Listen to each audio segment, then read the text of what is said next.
په هرات ولایت کې نن د کب یهود د 20 نیټې په مناسبت چې د افغانستان حکومت لخوا د نیالګیو د کښېنولو ملي ورځ نومول سوې د زرګونو نیالګیو د کښېنولو کمپاین پیل سو.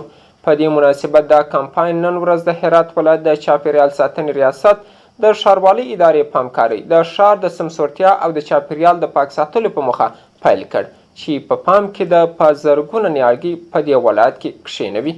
د هرات ښاروالۍ ادارې چارواکو او چاپیریال ساتنې ریاست چارواکي وایي چې د دې کمپاین څخه موخه د شنې فضا زیاتوالی، د هوا صافوالی او د چاپیریال څخه ساتنه ده. د هرات اوسیدونکي هم د دې کمپاین د په لار اچولو څخه پارکلي وایي دا شان پروګرامونه د هوا د ککړتیا د مخنیوي او د سیمې په سمسورتیا کې پوره مرسته کولی شي. د هوت شلمه په هیواد کې د نیالګیو د کښېنولو ملي ورځ ده. د هرات سیمه ییزه اداره د چاپیریال ساتنې ریاست او ښاروالۍ په همکارۍ سره د سمسورتیا او چاپیریال ساتنې په موخه غواړي چې 10,000 نیالګي په دې ولایت کې کښېنوي. دا کمپاین نن د هرات بام سیمې څخه پیل او په پام کې ده چې د ښار نورو سیمو ته پراختیا ومومي. د هرات ښاروال د دې نیالګیو پر ساتنو ټینګار وکړ او ویل چې دا اداره په پام کې لري چې په روان کال کې تر 50,000 زیات نیالګي د ښار په ګوټ ځایونو کې کښېنوي. امروز همانطوری که شما میبینید مشاهده میکنین روز کمپاین نهالشونی هست، چون مطابق حکم مقام عالی ریاست جمهوری 20 هوت روز ملی نهالشونی هست در سراسر افغانستان که شاروالها و بخش محیط زیست و ریاست محترم زراعت باید نهالشون بشنن و امروز ما یک کمپاین راه اندازی کردیم که ما در پارک شارولی بام هرات ما نهال میخوایم امروز که نهال بشانیم و ما تا فعلا حدوداً 10,000 نهال در همه بام را در پارک شارولی قرض کردیم و پلان داریم که حدوداً 50,000 تا 60,000 بام سال در داخل شهر و کمربند سبز نهال قرض بکنیم. همدې حال کې د هرات چاپیریال ساتنې رئیس نصیر احمد فضلي وایي چې هر کال دا کمپاین د حمل میاشتې تر 2 نیټې دوام مومي او د دې کار موخه د چاپیریال سمسورتیا او ښېرازه ده.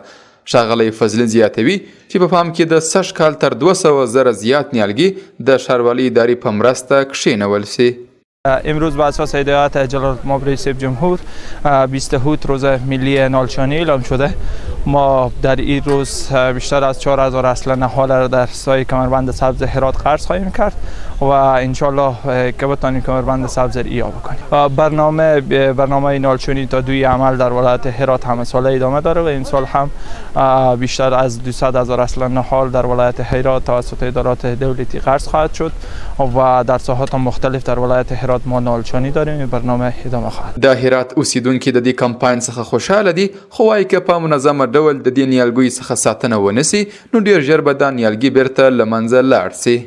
باعث کاهش آلودگی میشه، باعث کاهش گرد و غبار میشه و باعث یک هوای صاف و آری از آلوده میشه. مطمئنا همین نهالشانیه.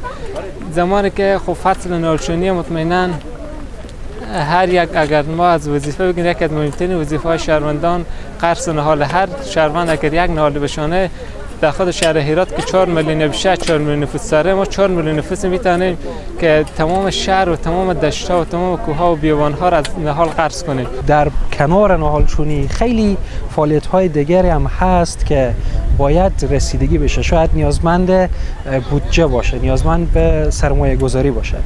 خب خواهش ما از تجارا اینه که در هر بخش که حالا میتونه مفید باشه برای جامعه ما، برای کشور ما، همکاری بکنن.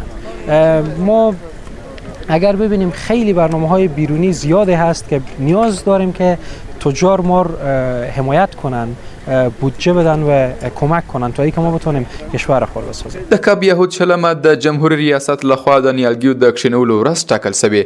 دا ورځ هر کال په هرات او د هیواد په نورو ولایاتو کې زرګونه نیالګیان کښېنول کیږي.